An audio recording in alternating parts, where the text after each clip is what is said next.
This video can be found in the contest entries and threads playlist.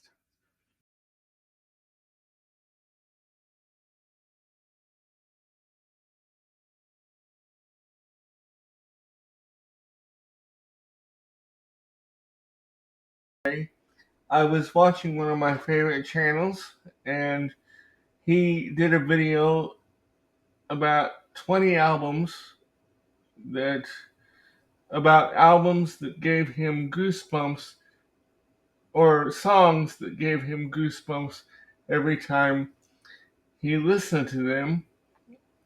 And I thought I would do one of my own, except I chose 10 songs and he chose 20. And I chose 10 songs and 2 albums. And my first song is a song that I have talked about and reviewed here on the channel, called Try to Find Me by Graham Nash. It is a song that was written in response to the very first Bridge School benefit.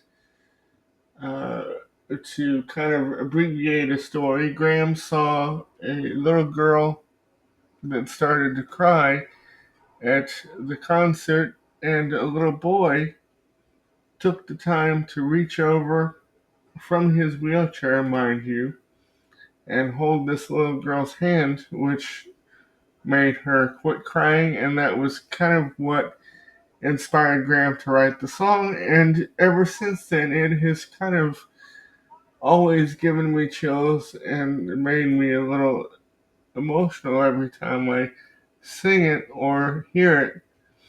And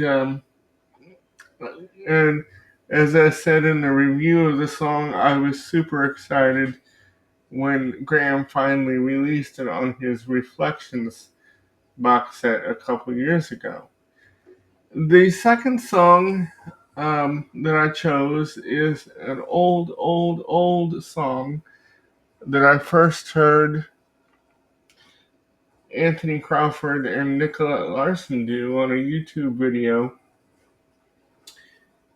called The Angels Rejoice. But this version that I chose comes from one of Sugar Cane Jane's records. Um, and I was super excited when I found out that this song was on the record. It's an old Louvin Brothers song called The Angels Rejoice. And after I heard Anthony and Nicolette Larson's version of it, I discovered that it was an old Louvin Brothers song, and also that Nicolette had recorded a solo rendition of it on one of her records. But my favorite is probably hers and Anthony's version of it, as well as the Sugar Cane Jane version. And it always makes me think of Nicolette every time I hear it. And it, like Try to Find Me, it also makes me a little emotional. The third song that I chose is one of my all-time favorite Bee Gees songs, called Massachusetts. And the reason that I chose this is solely for the fact that Robin Gibbs' lead on this song sends chills down my spine every time um, every time he hits one particular note. I think it's toward the end of the song, and I just love the song. Um, the next one, number 4, is Always on My Mind by Willie Nelson and Elvis Presley's version. Also gives me goosebumps. And, I think the reason Elvis's version of it gives me goosebumps is the fact that Elvis was probably singing to Priscilla at the time because I think it was recorded just before they had gotten divorced, and so I don't think Elvis was in the best emotional shape at the time, and so I think he was singing it to Priscilla. And as far as Willie Nelson's version of it, I just love his version of it. Of course, he kind of originated it, and there's nothing that man can't do that doesn't sound good. Um, number f- number five, or let's see, number five is a Neil Young song. You knew I would slip a Neil Young song in there somewhere. Um, a song that he wrote for Peggy, his his ex-wife, uh, called "Such a Woman." This is a song that I think that I touched on long ago when we reviewed um, Harvest Moon, which is the album that it comes from, and every time I hear it, it kind of it gives me chills, and it's one of those songs that I don't sing very often, or I can't hear it without thinking of Peggy and missing Peggy, because it is just a beautiful piece of work. And not only are the words and the melody beautiful, but I love Jack Nietzsche's string arrangements for the song. That was one of the last collaborations that Jack and Neil did together before Jack died in 2000. And so number five is Such a Woman by Neil Young. Number six is, and forgive my spelling on Chris's first name. I was typing. I was dictating this to my dictation software, and it put a C instead of a K. But the next song is my favorite Chris Christopherson song, called "Loving Her Is Easier Than Anything I'll Ever Do Again." Of course, it also Willie Nelson has also made it quite famous. But every time I hear it now, it especially Willie's versions of it, his delivery of the song just sends chills down my spine, and it's so gorgeous. But it's a gorgeous song, no matter who sings it. And but one of the most moving and emotional performances of it was the last time Chris Christopherson performed in public that I know of. Him and Roseanne Cash did a version of it at Willie's 90th birthday concert. And it was very emotional. I almost couldn't watch it. Um, let's see.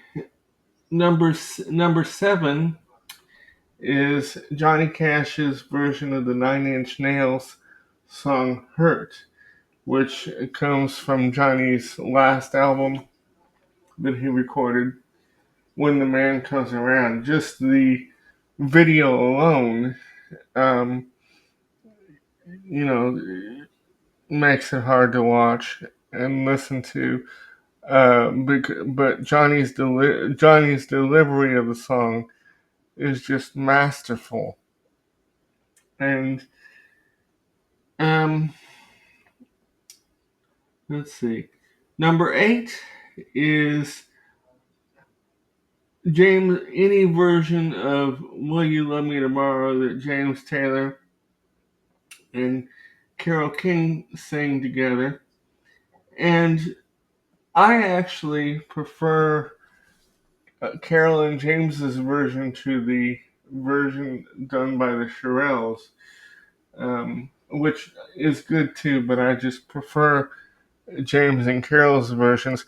There's this one note that James hits in the song that just floors me and gives me goosebumps every time I hear it.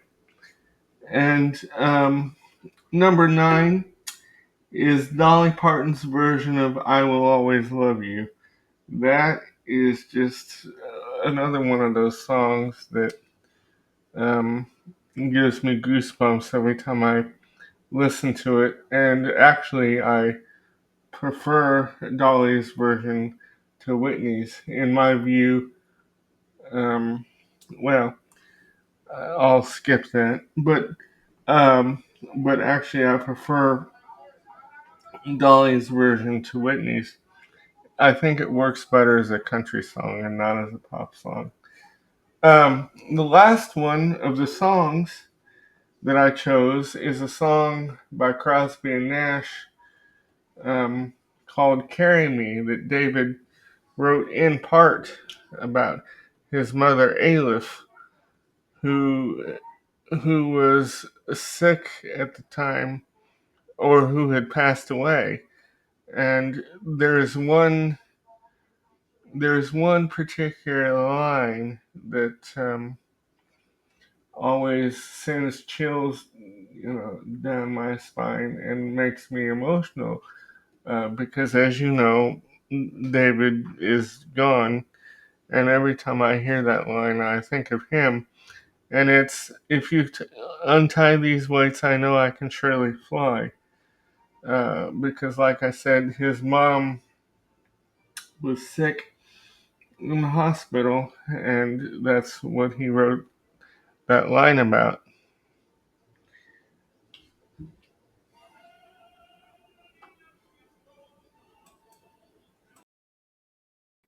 Okay, the two records that I've chosen are my two favorite Willie Nelson records of all time: "The Red-Headed Stranger" and Tougher Than Leather.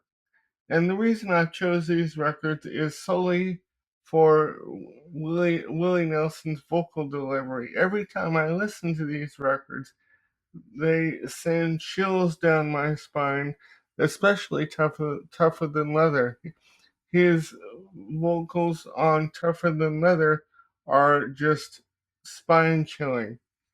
And I urge everybody to check out the reviews of those records on the channel. I'm going to place a link up in the cards to those reviews, as well as the channel where I got this idea from, the Alan Rosenberg Show.